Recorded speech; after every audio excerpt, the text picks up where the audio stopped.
Good morning. This meeting will come to order. This is a public meeting of the Commodity Futures Trading Commission to consider issuance of proposed rules under Dodd-Frank Act for the margin requirements for uncleared swaps for swap dealers and major swap participants.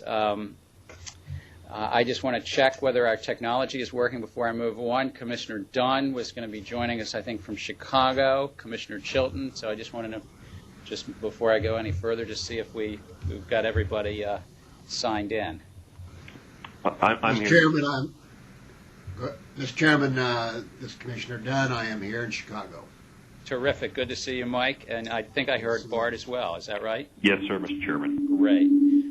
The Commission will consider the proposed rulemaking related to conforming amendments to current CFTC regulation that was advised on today's meeting agenda, but we're going to take that up at a later meeting. And before we hear from staff, I'd like to thank Commissioners Dunn, Summers, Chilton, and O'Malley for all their thoughtful work on implementing Dodd-Frank Act. I'd like to welcome the public, as we normally do, and market participants and members of the media to today's meeting, as well as welcome those listening to the live webcast. We look forward to receiving your public comments on this proposed rule that we're considering today. The rule, as well as a fact sheet and questions and answers document, will be posted on the website. I think this is our 13th meeting, but sometimes Commissioner Summers corrects my number, but I think we're 13. The proposed rule that we're considering today, normally the proposed rules stay open for 60 days, but as we're taking up the capital rule, and as one of my fellow commissioners said, it's a little like peanut butter and jelly, the two go together. I think we're going to make sure that this proposal stays open until at least the last day that the capital rule is open whenever we take that up. The rulemaking team will present today's work very much, and I appreciate all of their hard work with their commissioners and fellow regulators. They'll present this rule, and at the same time today, I believe that the prudential regulators, or what many in the public might call the bank regulators, are also taking up a similar, though not identical, and we'll get into that a little bit in this hearing, rule as well.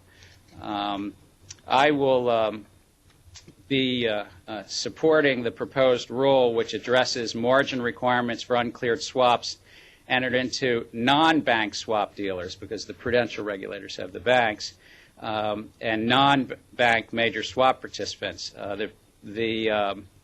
These will be for trades between the swap dealer or major swap participant, and the rules would be require paying and collecting initial and variation margin. That's between the dealers and the dealers.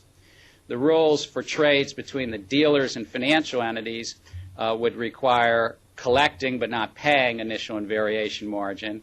And on an issue that I think I've spoken on and this commission has signed on to various testimonies I've put forward, the proposed rule would not require margin to be paid or collected on transactions involving non-financial end users hedging or mitigating commercial risk. Congress had recognized the different levels of risk posed by transactions between financial entities and swap dealers, but reflected that non-financial end users would have an exception from clearing. These transactions involving non-financial entities don't pose the same risk to the financial system as those solely between financial entities. And I think the risk of a crisis in the future spreading through the financial system is greater the more interconnected financial entities are as contrasted with non-financial entities. So the CFTC staff is about to propose something that moves that issue, I think, to the side, and that's part of why I support this. In terms of the financial entities, it also allows that there might be some thresholds for the collection of margin if they're regulated financial entities like insurance companies or banks and so forth. I just want to mention one thing that is not on margin. Before today's meeting, the Commission separately voted to propose rules establishing swap data record-keeping and reporting requirements for swaps entered into prior to enactment of the Dodd-Frank Act. I think we had calendared it for our last meeting. Because of some technical things in the document itself, we decided not to actually vote at the meeting, and we have taken that up in what's called seriatim.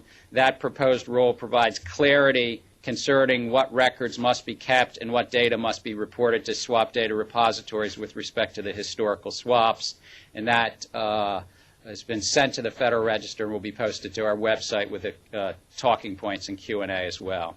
Before we hear from staff, I'll turn to my fellow commissioners, I think recognizing Commissioner Dunn from Chicago. Thank you, Mr. Chairman, and thank the staff for hard work that they've done in preparing this particular rule. I'm here in Chicago, and this morning I had a little overview of how we're modifying our current SPAN program to be able to, or at least get a different platform so we can implement this type of a program. I want to thank everyone for the hard work that they had in putting this in. During the financial crisis, derivatives clearing organizations that have mandatory clearing and margin requirement met all of their financial obligations without the infusion of any capital from the federal government. This was not the case in the world of uncleared swaps. Today, staff presents us with a proposed rule laying out the margin requirements for uncleared swaps. When reviewing this proposed rule on margin, it's important to remember that AIG wrote approximately $1.8 trillion worth of credit default swaps. AIG did not post initial margin or pay variations on many of these transactions because of their AAA credit rating.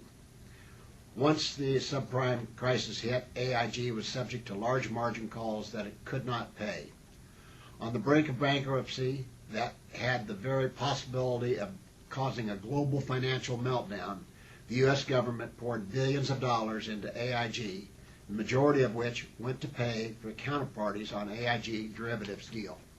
If AIG had been required to post initial margins or pay variations, in all likelihood, they never would have been able to enter into $1.8 trillion worth of swaps.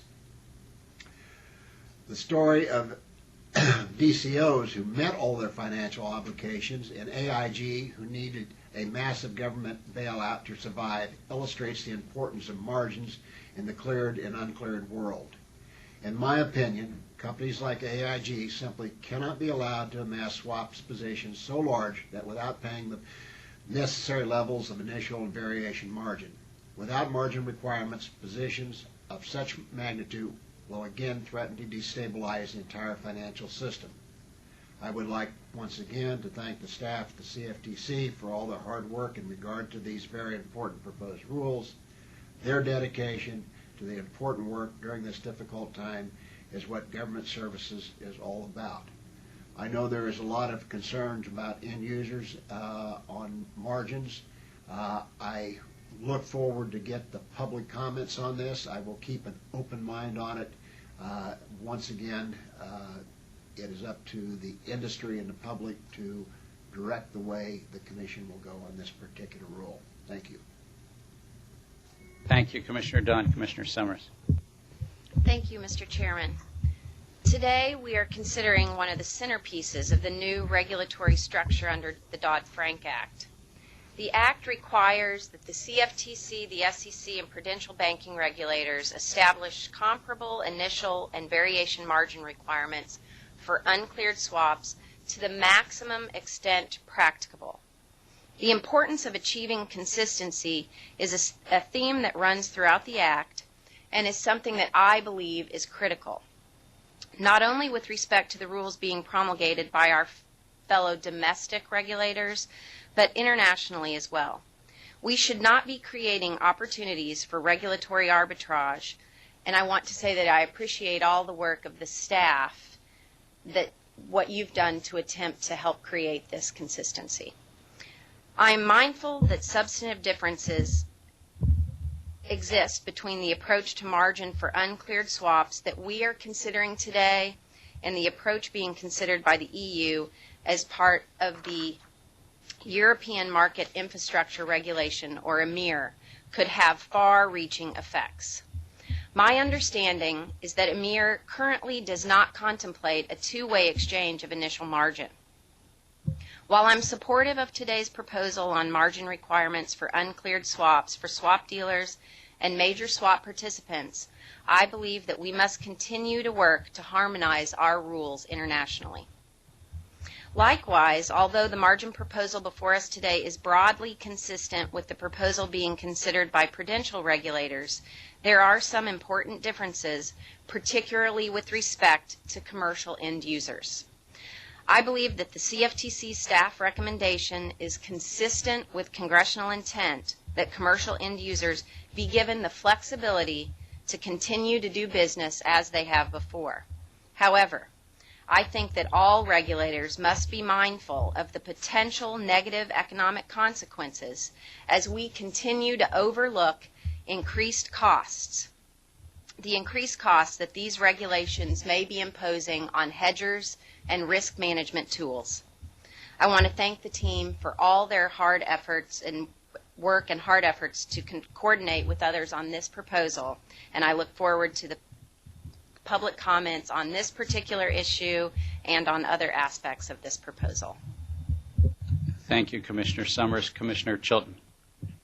Thanks, Mr. Chairman. Just quickly, thank you to the staff. I think this is one of those rules where we had the possibility of sort of overreaching, and I think the staff got it right. We'll see in the comments, but you had the potential to go too far, and I think they struck a really good balance, and I thank them for that work. I also agree with probably all of you, but what Commissioner Summers was saying about the harmonization.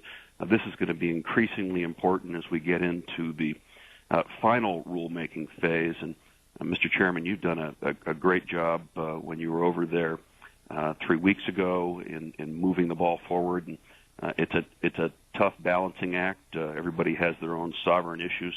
They've got multiple sovereign issues in the EU, but I think we'll get through it. And I think if we continue to work like we have been, that we'll have more efficient, effective markets overall. And this is a good step with regard to margins for uncleared swaps. Thank you.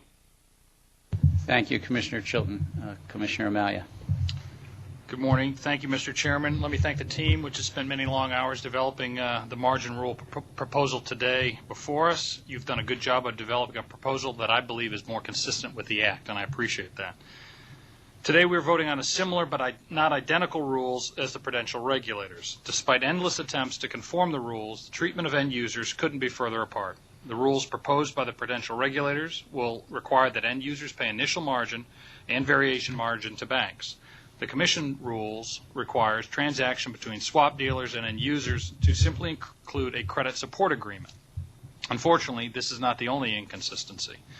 Another concern I have is that we are moving forward on a margin rule without defining the new capital requirements. Throughout this entire rulemaking process, participants have complained they can't see the entire picture. Today's rulemaking is no different. End users will need to wait a couple more weeks before they see the entirety of the new capital and margin regime. I'm pleased, however, that the comment period for each rule will run simultaneously. I appreciate that, Mr. Chairman. I believe the commercial end users and many of the financial end users will be dissatisfied with the lack of harmonization among the different regulatory bodies, and I will vote against today's margin proposal for the following reasons. First, the proposed rule states that the policy behind the Commission's margining regime is to, quote, create the proper incentives for moving more transactions into central clearing. This line of thinking is representative of the Commission's failure to accept Congress's view that uncleared swaps must be treated differently than cleared swaps. According to the Dodd-Lincoln letter, quote, Congress clearly stated that in this bill that the margin and capital requirements are not to be imposed on end users, nor can the regulators require clearing for end user trades, end quote. The prudential regulators have decided to disregard the policy behind the end user exemption, the intent Congress expressed in the Dodd-Lincoln letter, and more recently the bipartisan letter from Chairman Stabenow, Chairman Johnson, Chairman Backus, Chairman Lucas received on April 6th regarding the treatment of end users. I believe the major concern of the Congress is a concern I share, that we are imposing increased costs on non-systemically relevant commercial firms who will now be faced with the decision of hedging risk or investing in their business. Second, I'm also struck by the fact that prudential regulators are hiding behind the safety and soundness language in the Act to draft rules that prohibit bank swap dealers from posting margin to their counterparties. To be clear, this is a one-way posting of margin. Banks will not post margin to end users, financial or commercial. What does this mean in reality? First, it decreases the incentive for counterparties to conduct a credit analysis on the banks because the rules are implicitly signaling to the market that regulated banks are too big to fail. Second, it institutionalizes purchasing and negotiating power on one side of the commercial transaction. Finally, it will now be much more expensive for end users to hedge their commercial risk using uncleared customized swaps. Finally, today's rulemaking leaves open the possibility that end users will be assessed margin. The Commission's own proposal states that each swap dealer may accept margin in a manner agreed to by the parties in a credit support arrangement, although no margin obligations are technically required to be imposed on non-financial entities, but this may be cold comfort to end users. But I look forward to their input. It also does nothing to prevent indirect price increases from swaps for end users due to capital charges, but that we will deal with in the next rule. I will say this. Many of my concerns regarding the margin and capital rules hinge on the definition of swap dealer. I've read many of the comments, and I see a reoccurring theme. The definition is too broad and the exceptions too narrow. As a result, it is clear that our proposal captures legitimate end users as swap dealers, and it appears to miss the mark of the rule. I'm also frustrated that today's proposal has paid very little attention to swap dealer banks that are captured by Section 716 push-out rule, which will be regulated by the CFTC within the next 2 years. While I find no justification for the lopsided treatment of end users throughout the bank regulator margin proposal, I certainly would have preferred that they not require end users to post margin to push out swap dealers during the 24-month transition period. This rule is also the poster child for a failed cost-benefit analysis. I'm trying to understand what the costs associated with the segregation of collateral at a custodian bank, because it certainly won't be free. What are the costs associated with posting margin, and what benefits do we gain from allowing margin requirements to be imposed on commercial end users that pose little, if any, systemic risk to the financial system? In short, we did not conduct a robust cost-benefit analysis, which is consistent with the President's own executive order. Before I close, I would like to make a comment regarding the rulemaking schedule going forward. Mr. Chairman, I know that you've discussed and have proposed a roundtable on the rulemakings, which I support and appreciate your initiative. And at the end of the roundtable, I suggest that the Commission release a comprehensive schedule of the sequencing of the final rulemaking and a proposed implementation plan in the Federal Register and allow the public 60 days to comment before we finalize the rules going forward.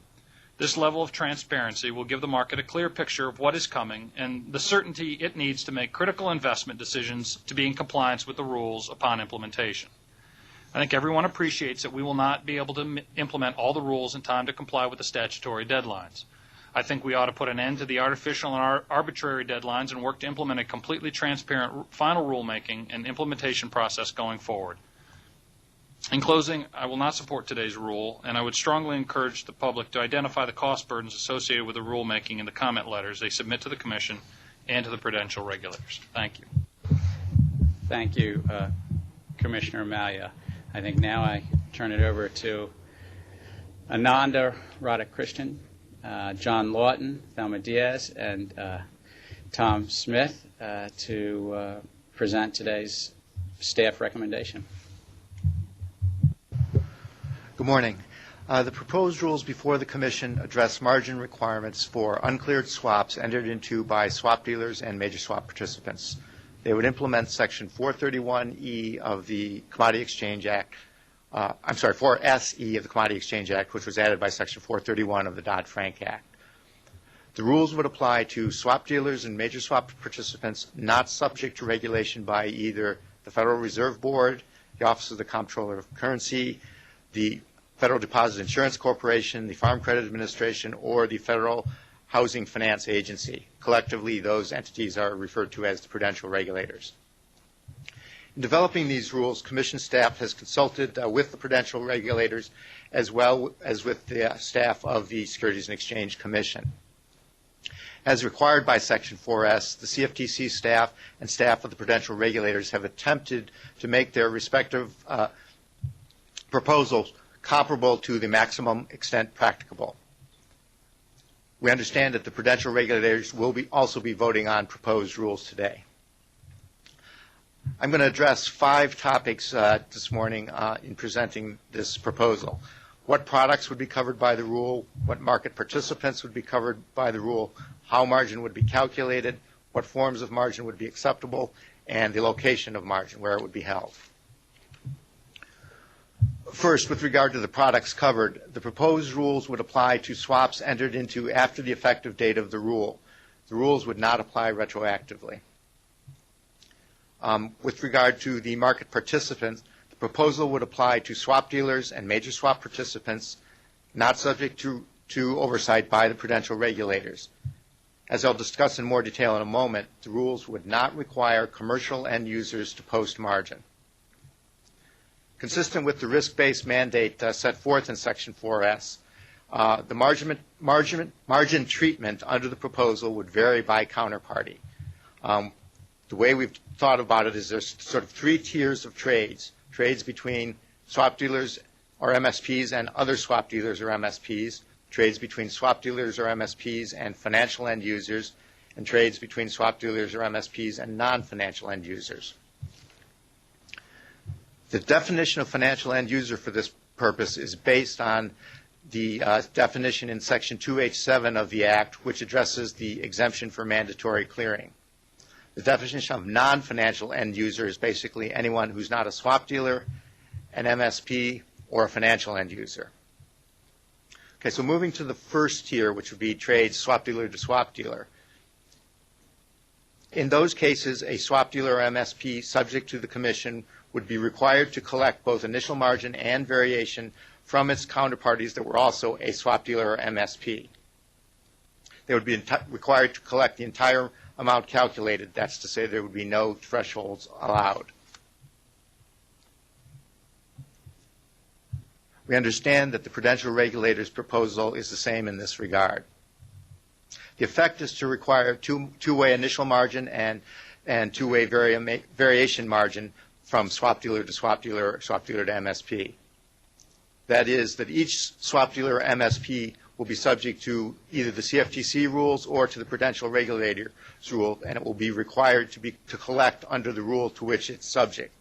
So if one is subject to the CFTC and one is subject to a prudential regulator, the CFTC swap dealer will collect pursuant to the CFTC rule, and the prudential regulator's swap dealer will collect pursuant to the prudential regulator rule.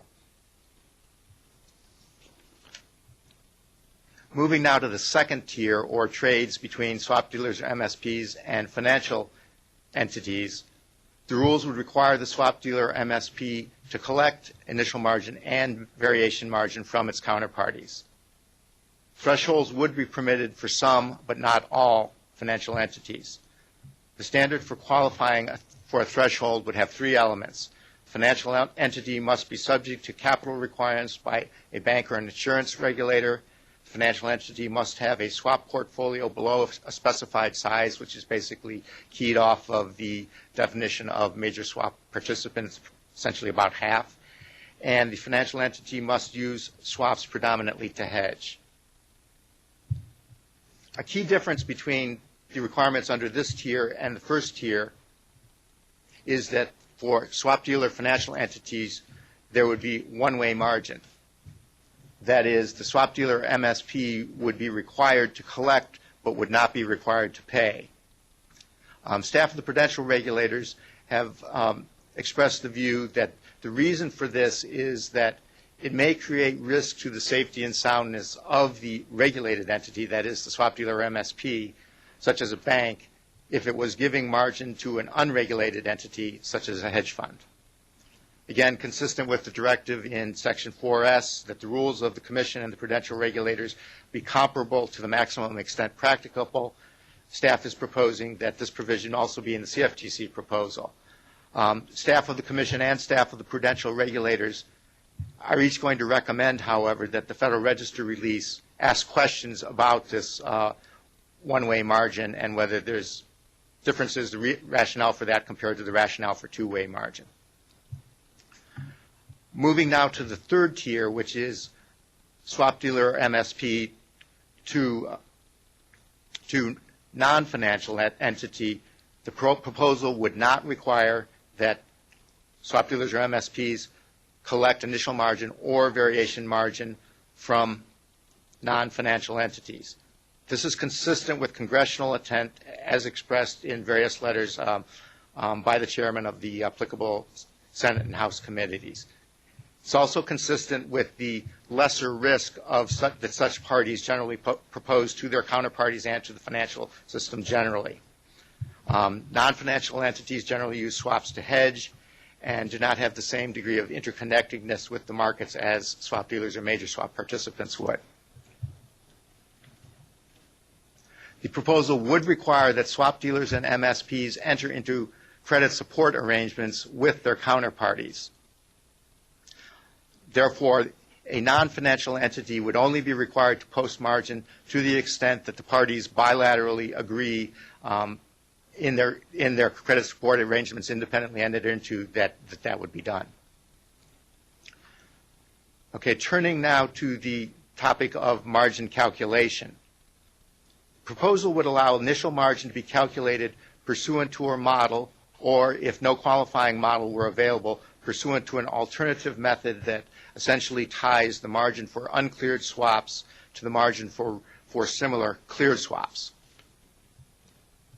Any model that would be used would be subject to a number of standards.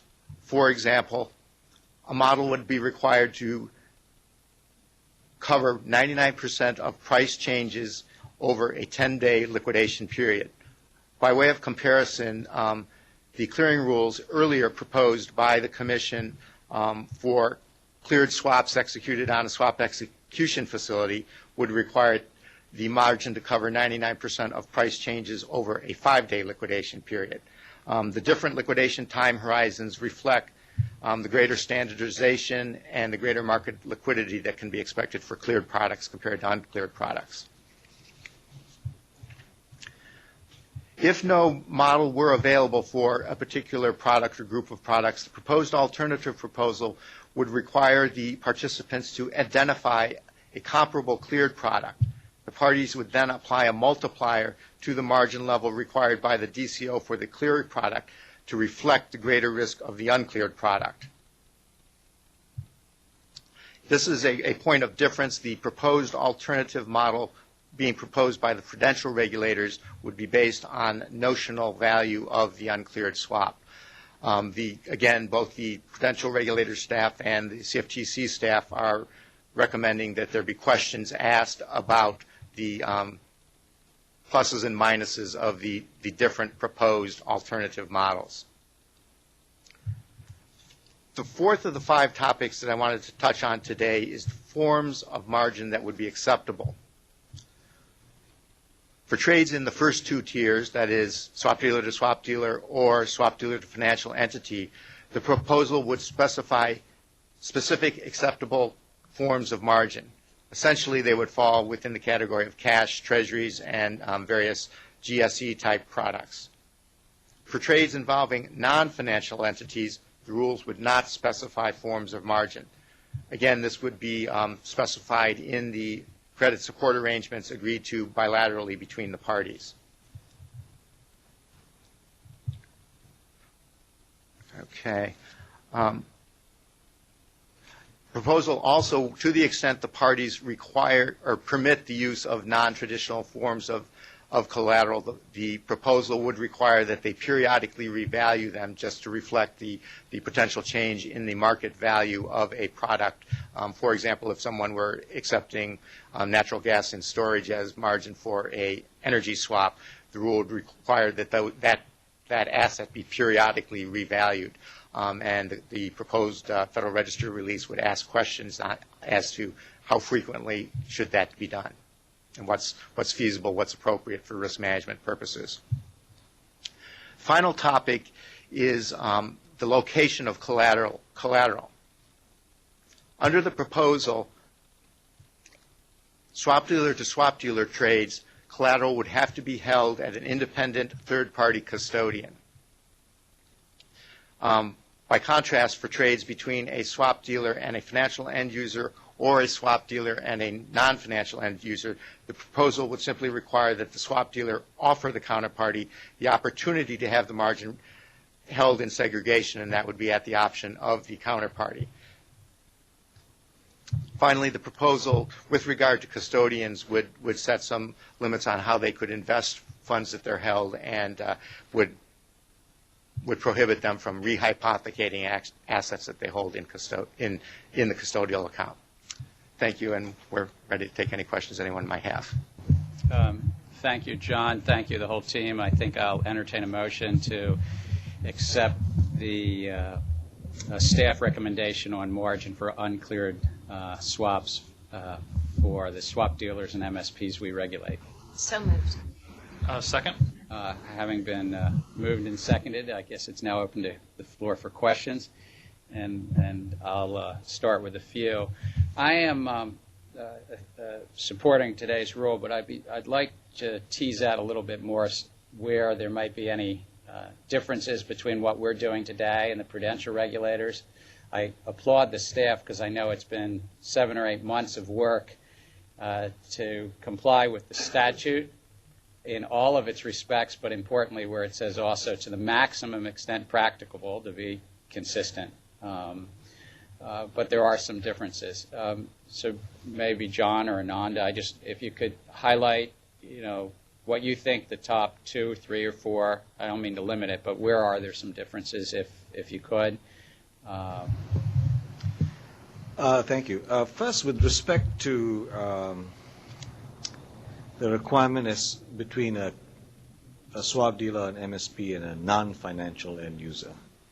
I'm looking at the draft that was provided by the staff of the prudential regulators yesterday, and it says, under the proposed rule, a covered swap entity, i.e. swap dealer or MSP, would not be required to collect initial or variation margin from a financial end user counterparty as long as the covered swap entity's exposures to the non-financial end user were below the credit exposure limits that the covered swap entity has established under appropriate credit processes and standards. So this is a slight subtle difference, but I'm not sure whether it is a difference, because in our proposal we are saying there has to be a credit support agreement, and with respect to the exchange of margin, it's all a function of the credit support agreement.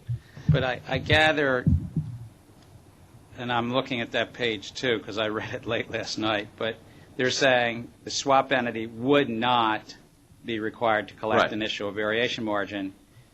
We say the same thing. You would not. Correct. They're, of course, regulating banks. So Correct. maybe they then go on to say this idea of having a credit exposure limit established under appropriate credit processes and standards. So we don't have that because we're No. not bank regulators. Correct. So that's the difference. We're not mandating there be thresholds. Correct. We're not. We're not.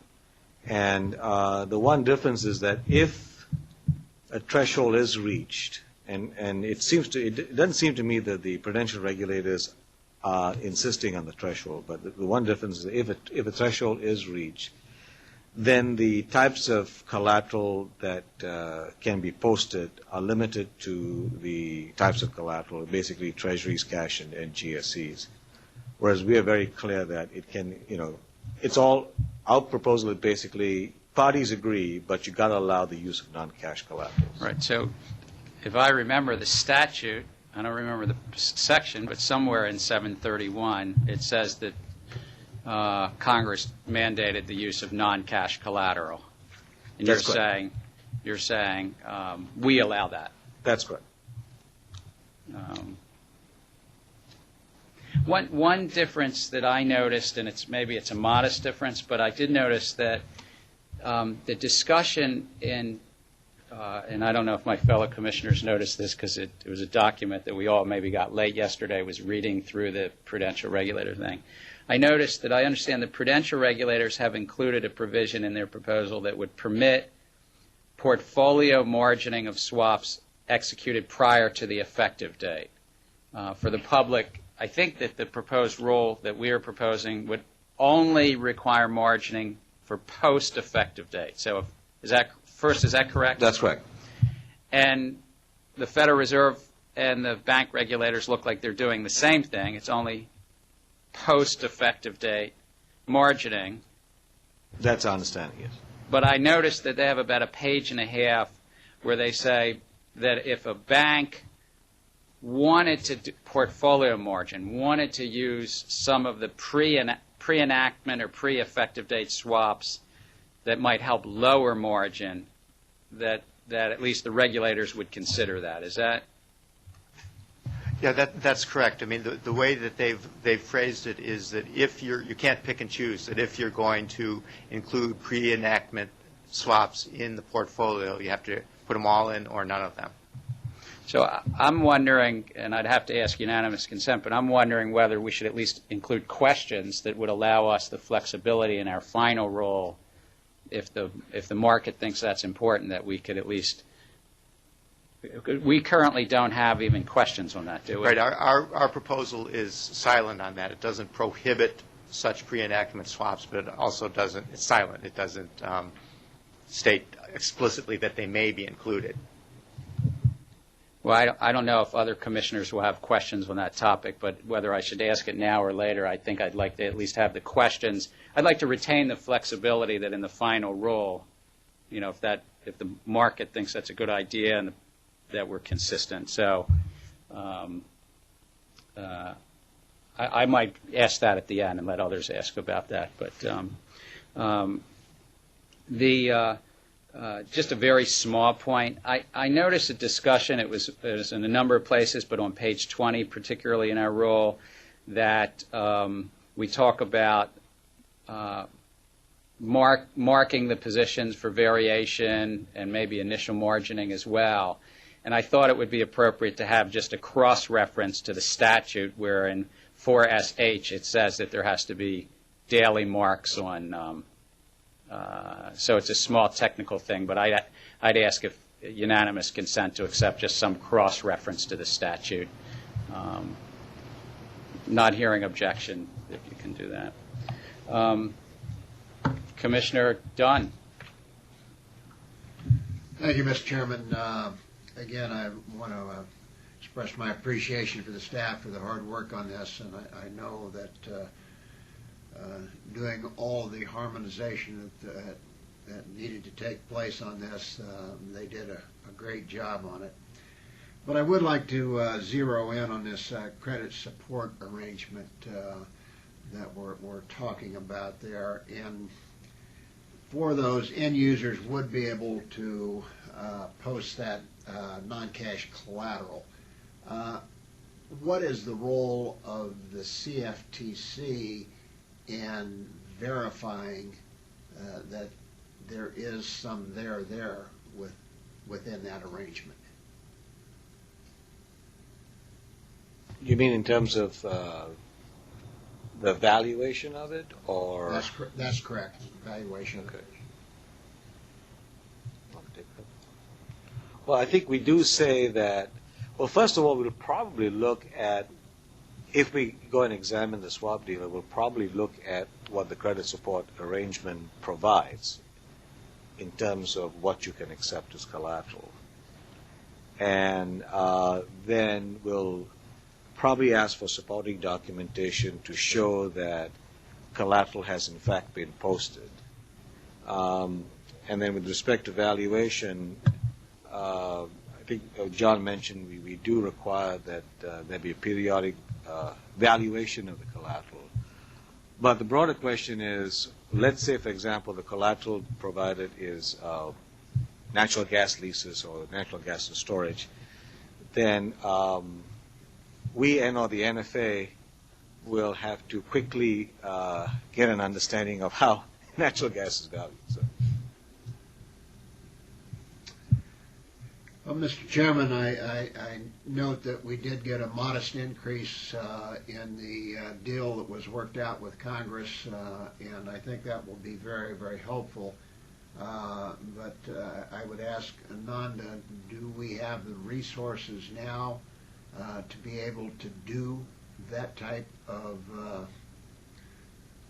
quick study that he was talking about, and to understand those balance sheets and what the worth of these assets that are being pledged are?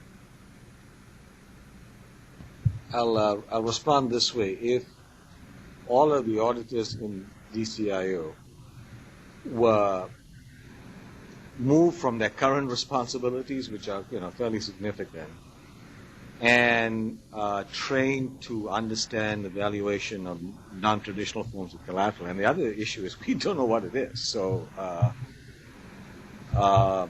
don't know about quick study, Commissioner Dunn. And we will study it, but it presumes that staff may not be doing other responsibilities.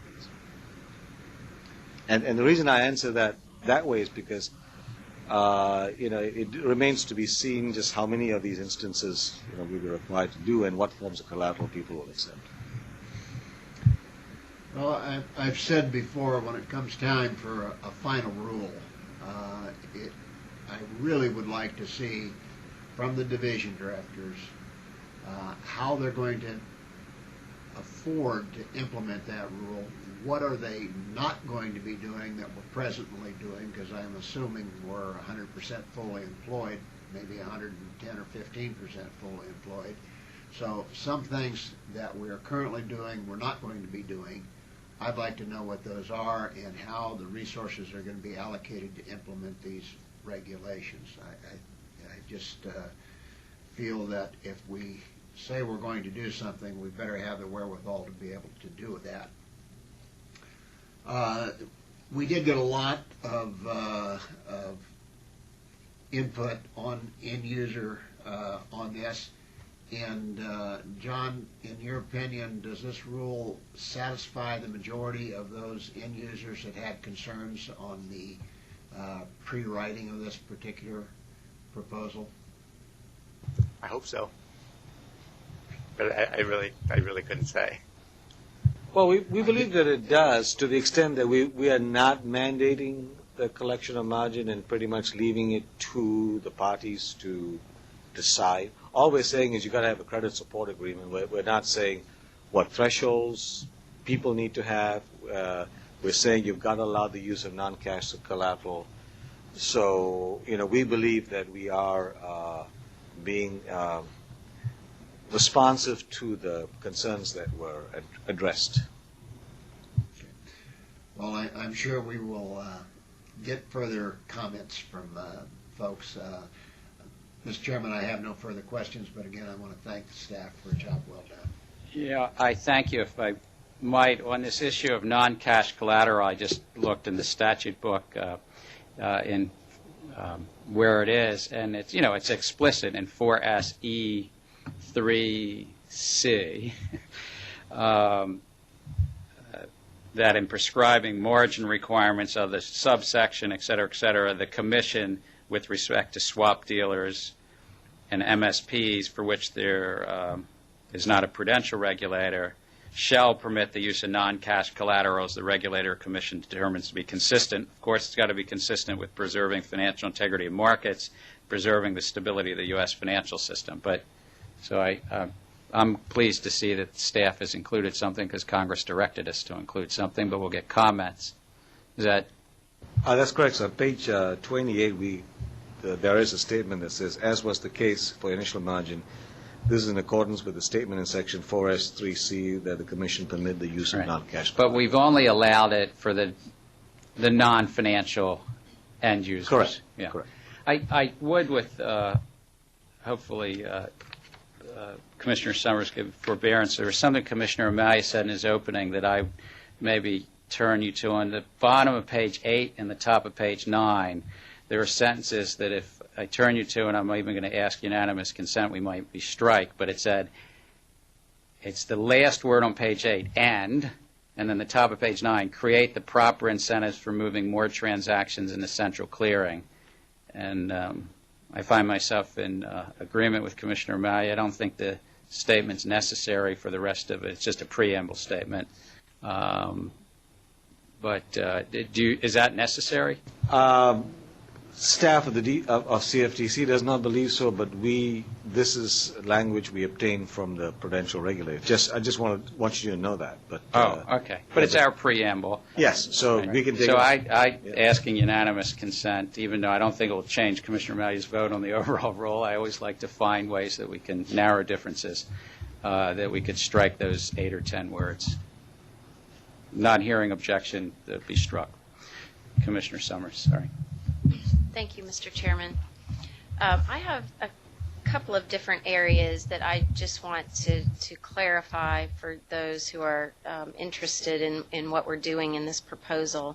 And the first area is where in the proposal we require that the CSEs calculate hypothetical initial and variation margin each day for the non-financial entities, because we believe that it would likely be necessary in helping them compute their capital requirements.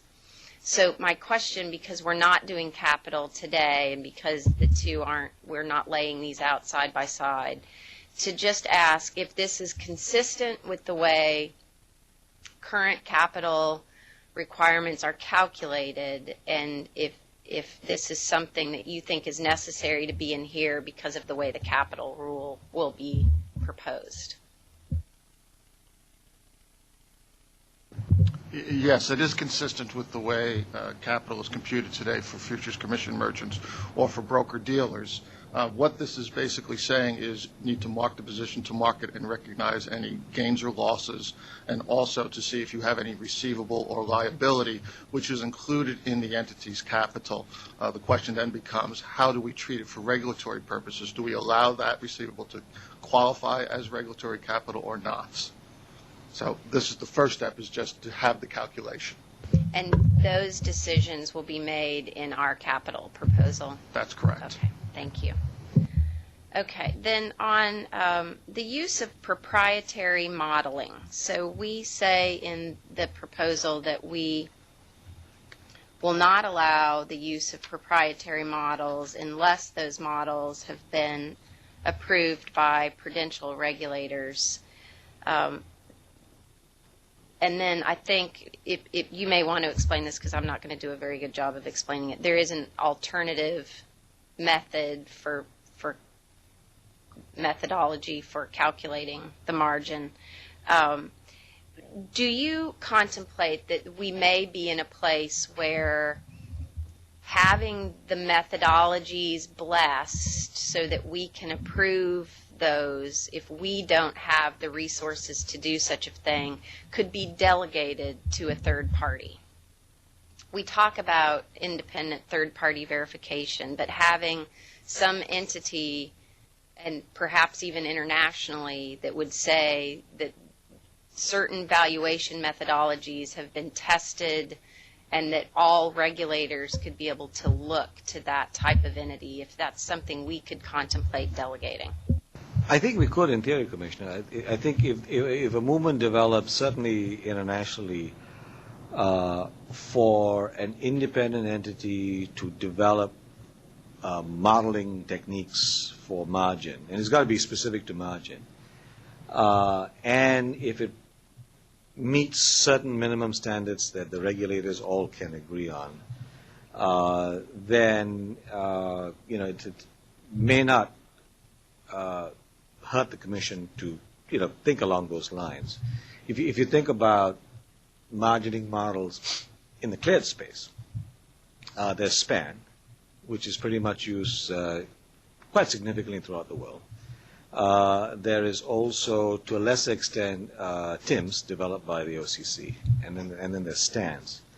The historical development of SPAN in this agency, staff was involved in looking at it, and now it's gotten a worldwide acceptance. So, if you do find such a movement, and if the international regulators do agree on it, then I don't see why we can't consider it.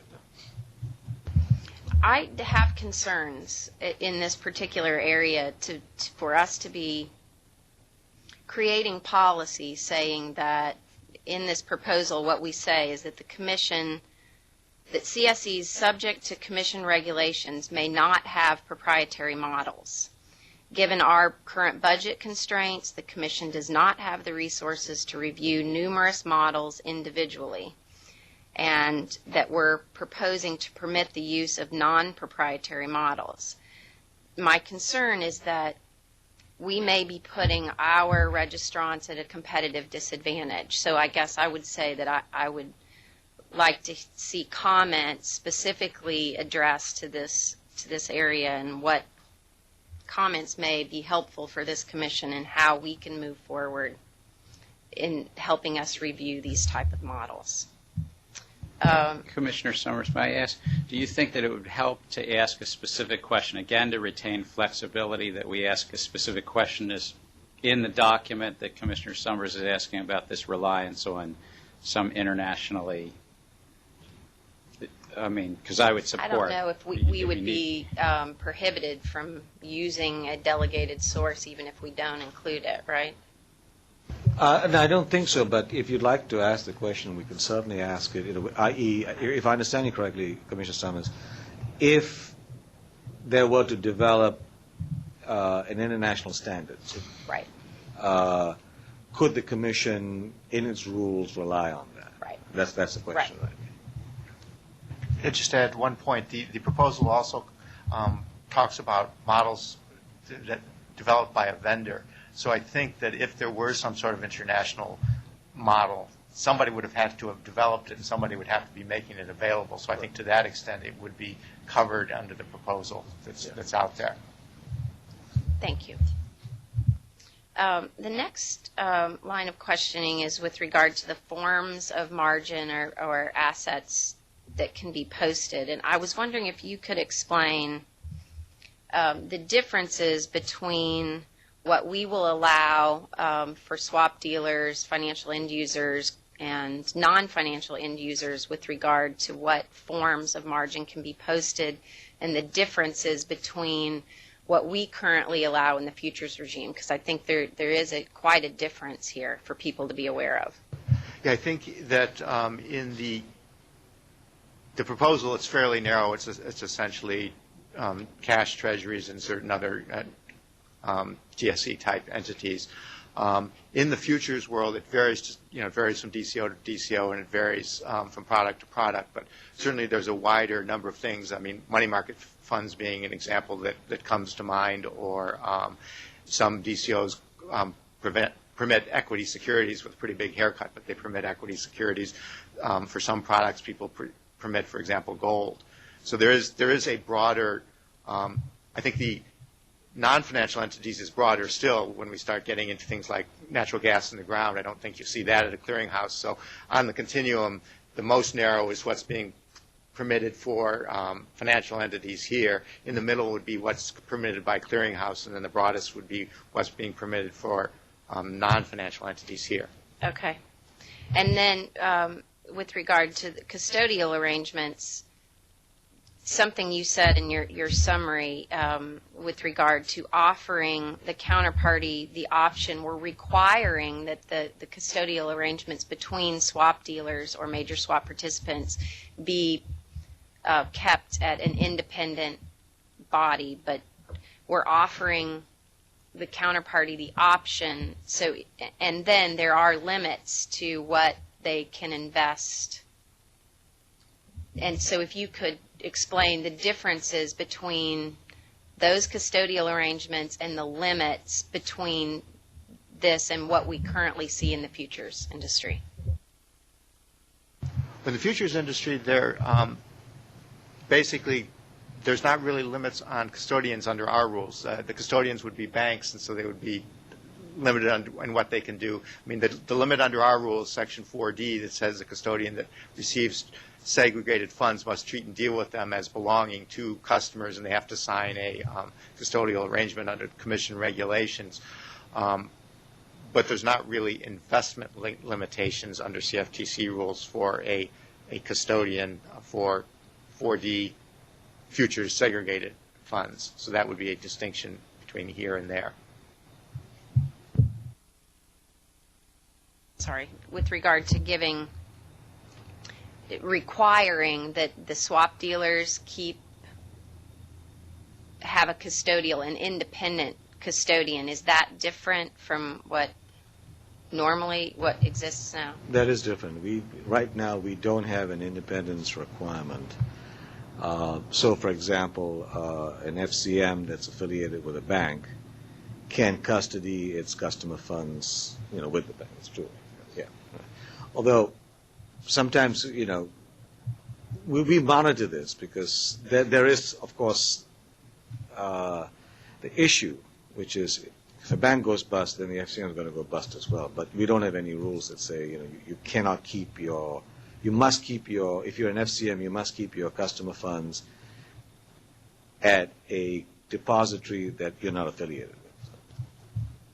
And what about for the CSE that has a financial entity or a non-financial entity as a counterparty, the limits to investments versus what we have under 1.25? Is there a difference, and is there more limitation there? Yeah, this is narrower than 1.25. Again, an example would be money market funds. This, again, is the smaller category. Okay. I guess I would say with regard to this issue as well, I have specific concerns with regard to this, so ask if the public would like to specifically comment on these areas. I think it would be very helpful for us in knowing whether these type of more stringent limitations are going to be anti-competitive or add more costs to doing business. Thank you. If I might, because I think Commissioner Summers asked a very good set of questions, the whole line, but I'm just curious back to if I might, we're actually deliberating, but in the futures model right now, futures commission merchants have to segregate the money, but it doesn't have to be with a separate custodian. Is that what I understood? That's true. That's similar to what we're requiring here for swap dealers to financial entity trades. Is that not? I mean, in this rule, we're saying you don't necessarily have to have a separate custodian. Is that correct? That's correct. So where we're more restrictive, and that the prudential regulators have, as I understand it, are similar, is it's the dealer to dealer. Is that correct? That's correct. Is there much dealer-to-dealer FCM business in the futures world right now? Well, everything would go through the clearinghouse in the futures world, so there really wouldn't be a bilateral trade. So the FCM wouldn't. They'd be in their house account at the So it'd be in clearinghouse. their house account. So Yeah. the analogy is mostly with the financial entity counterparty. So I do think it would be very helpful to get public comment because it's a little bit different, but may be warranted. And I think also, if you look at it from the banking perspective, I'm a bank, I'm a dealer. If there wasn't the independence requirement, you're basically allowing me to keep my money with myself. So I think that's why the prudential regulators have this independence requirement. So.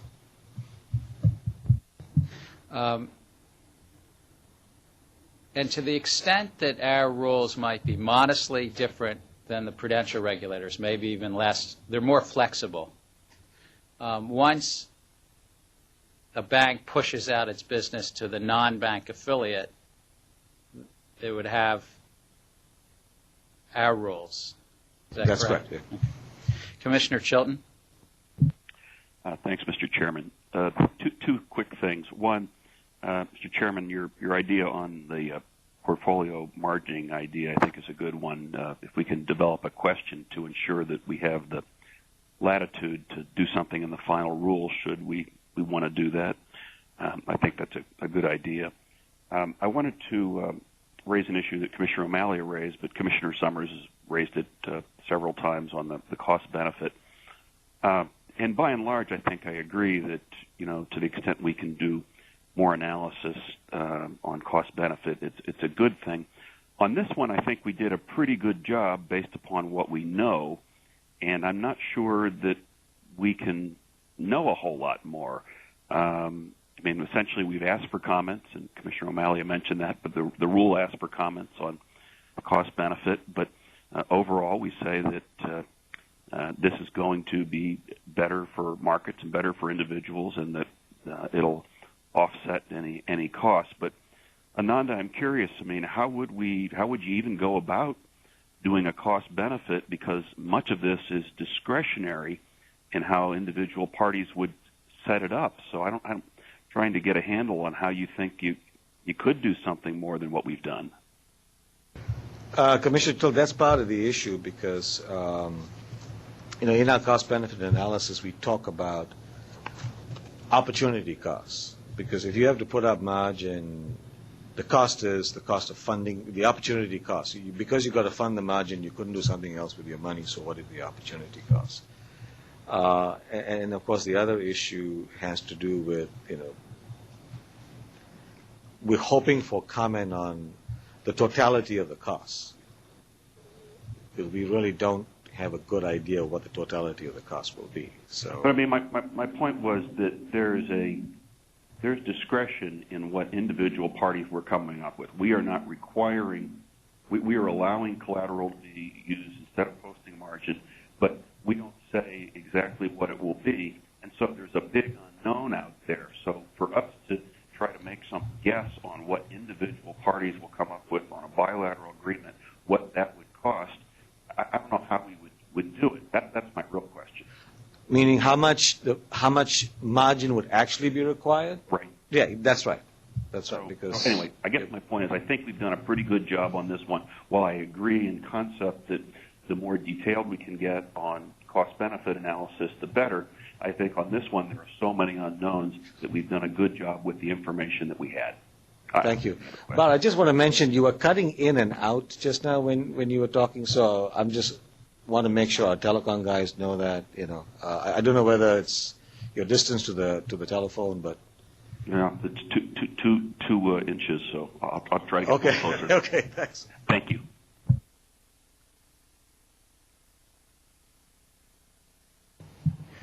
Thank you, Commissioner Chilton. Commissioner Amalia.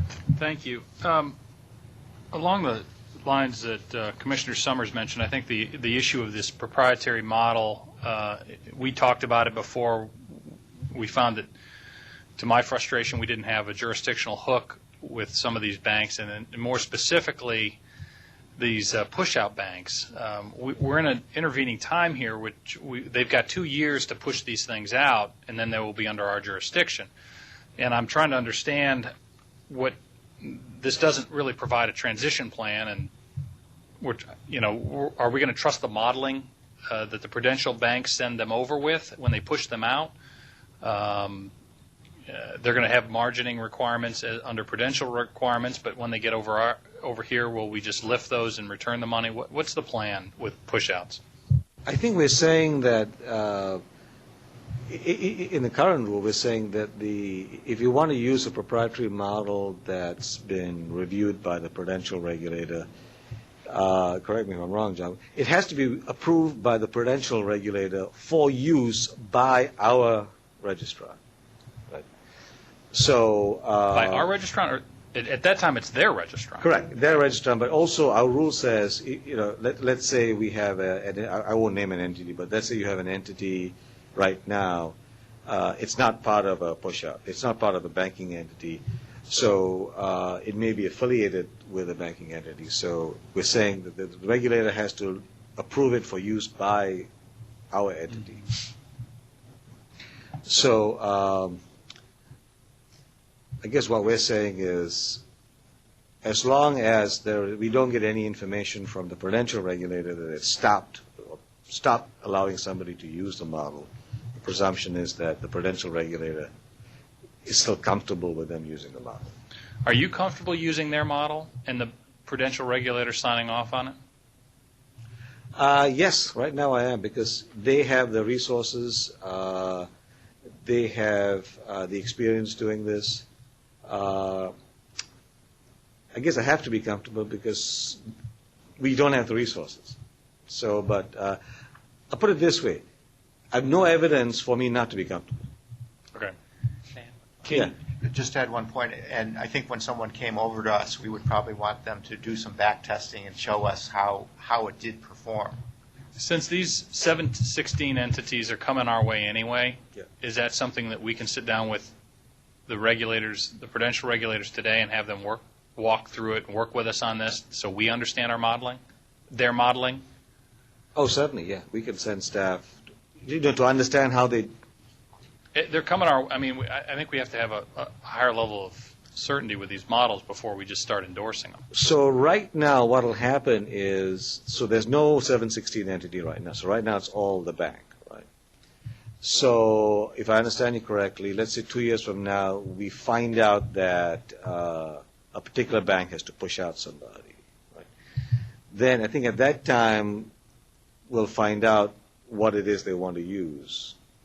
And your question is, can we get together with a prudential? Well, the first question is, they'll have to demonstrate to us that they're using a model that has been approved by the prudential regulator for use by them. So, and I guess at that time, it's certainly appropriate for us to have a conversation with the prudential regulator, first to make sure that those entities are not lying to us, and try and get an understanding of the model itself. Can I ask you another question? Yeah. Are the end users privy to the models used by swap dealers, whether under our jurisdiction or prudential regulators? I'm not sure. I don't think they are. I'm not sure. I just, because I want to assure, because this is a very important line, but on page 22 of the preamble, I thought we retain the right on, if something is part of a bank holding company and has some model approved by the prudential regulators, it's one of these 716 push-outs, or it's already an affiliate, don't we retain under this proposed, it says under 23-155B4, we could approve or deny, and we could set conditions or limitations? So That's true. Does that, I mean, again, I just want to make sure, because I agree with Commissioner Amalia that we don't want to just give up our I mean, Congress has said we have to do something for Right. non-banks. Right. If we inherit these 716 push-outs, does this retain, I mean, it's a question for you, but it's also, does this retain our? Well, I think it does, and that's my line of questioning. What are we actually doing to be comfortable with this so we can, A, represent this commission and our registrants in this negotiation with a proprietary model? If we don't understand the model and we can't explain it, how are we going to police it? And I'm trying to understand the hook we'll have immediately. There's no way we can get to the prudentially regulated banks, but those push-outs are coming our way. And some of them are already there. So some of the Absolutely. banks already have them outside of the bank. Correct. So are we going to rely on them? What capabilities do we have? And then will end users have a kind of be on level footing with the banks in negotiating these agreements? Right. And I think it's an excellent question. I just want to make sure we retain that we can see the models. Is that right, Ananda? Yes. Completely. Like it's no like black box. No, the models have to be filed with the and we could set conditions or limitations if we're not satisfied. Right. Page 22, there'll have to be a filing of the model and an explanation of the manner in which the model meets the requirements, the mechanics, the theoretical basis, the empirical support, and an independent third-party validation. And we reserve the right to impose conditions or deny the use of the model. And I would just add that in the proposed rule, there's also a provision the Commission may require a covered swap entity to provide further or data or analysis concerning any model at any time.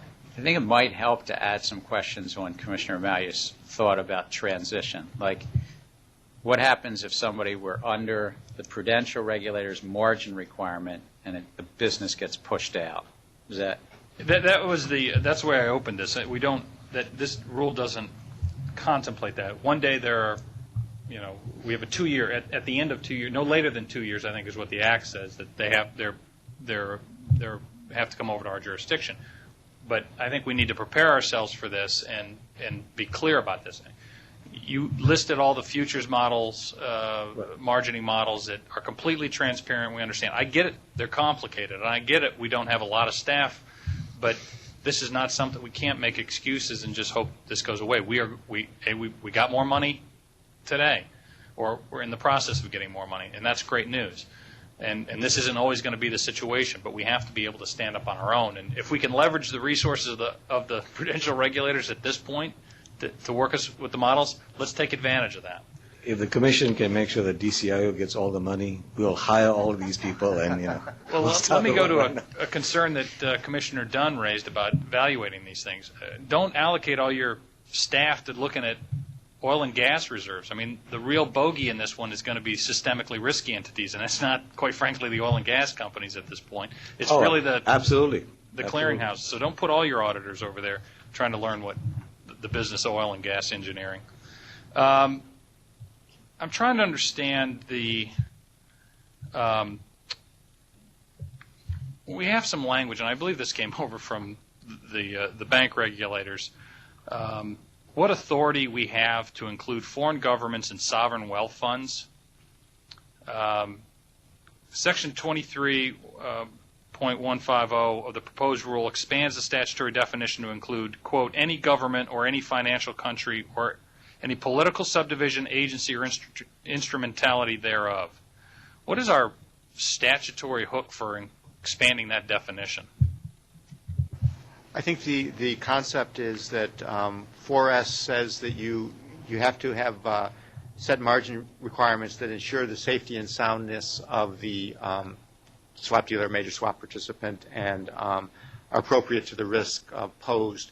And so I think the idea was that such entities seem to pose risks that are more along the lines of the risk posed by a financial entity as compared to the risk posed by a non-financial entity.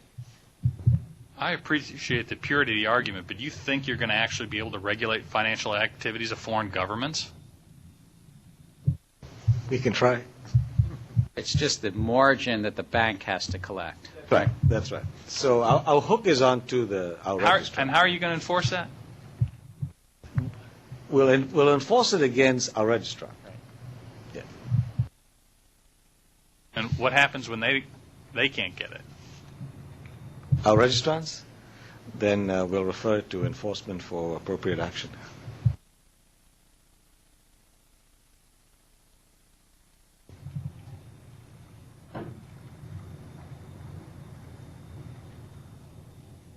So let me ask you, on the issue of one-way margining, what impact will that have in bankruptcy? If a bank fails, and I am obviously reminded that it was Lehman and Bear that failed, and it wasn't an end user that failed that brought down the entire financial system. But what happens in bankruptcy under that scenario? Well, I think that means the end user is going to have a claim against the bankrupt entity, whereas if they had received the variation, they would have it. I don't know whether there might be any kind of clawback provisions, and that they probably wouldn't, but can't really speak to that. Buyer beware? Sort of, yeah. Do you think that provides adequate coverage of our overall financial system? I guess it's a function of who we believe poses greater risk. Because if margin goes towards the banks, then the thinking is from our colleagues in the prudential entities is they'll be more secure, and the chance of them getting into trouble will be less. I don't have any further questions. I think that the last question, and I know Commissioner Dunn focused on it, is one that's we'd be enormously grateful to the public to comment on, is whether two-way margining is appropriate to protect, in essence, the financial entities as well as the swap dealers. And that is a really important one. We included rule text in case. I mean, it's right there. I think I'm going to ask for two unanimous consents. One unanimous consent is just to have a question so that we would retain the flexibility on similar to what the prudential regulators do to permit portfolio margining of swaps executed prior to the effective date, giving the possibility that that might be more flexible in the end. Not hearing objection, you'll find the right language to We'll find the that. language, and we'll also make sure that they can't pick and choose, just like. Yeah. And the other one is, I'm picking up on Commissioner Amalia's question. I think if I could ask unanimous consent that you find the right words of a question on 716 pushouts, that what market participants think is appropriate for any transition that might come as somebody moves, in essence, moves from the prudential regulators' margining standards to our margining standards. Just anything that people on that transition. Can we also ask whether it's appropriate for the end users to see the valuation and collateral models? As amended, a unanimous consent on two issues. They might be in different parts of the document, but yeah. Thank you very much. Not hearing any objections, I guess we're adding 3 or 4 questions. I think if there are no further questions, Mr. Staywick. Commissioner O'Malia? No. Commissioner O'Malia, no. Commissioner Chilton? Aye. Commissioner Chilton, aye. Commissioner Summers? Aye. Commissioner Summers, aye. Commissioner Dunn? Aye. Commissioner Dunn, aye. Mr. Chairman? Aye. Mr. Chairman, aye. Mr. Chairman, on this question, the yeas are 4, the nays are 1. I thank you, Mr. Staywick. I thank the staff. The A's having it, and a majority will be sending it along. I'm supposed to ask unanimous consent to allow staff to make technical corrections, I guess because we've had 4 or 5 things that have to get added. Not hearing any objections to that, you'll be able to make some corrections. In terms of moving forward, as you all know, we had identified 30 topic areas for rulemakings. I think with today's, we're 28 and a half topics or something because we have to do the other side, the peanut butter that goes with the jelly, so to speak, capital with margin. We're also hopeful in the next several weeks to move forward with the SEC on the joint rule on product definitions, which then, other than a Volcker rule, which is sort of on a different time path because Congress put it on a different time path, would really largely complete our proposal phase. It's this chairman's hope that we do that in the next few weeks. Actually, there's 2 more. There's Conforming in Part 1. There's 2 other rules. I thank you, Ananda. There's conforming Part 1, which we scheduled for today, but just with some commissioner travels and so forth, we decided will probably be taken up. And also the segregation of cleared swaps.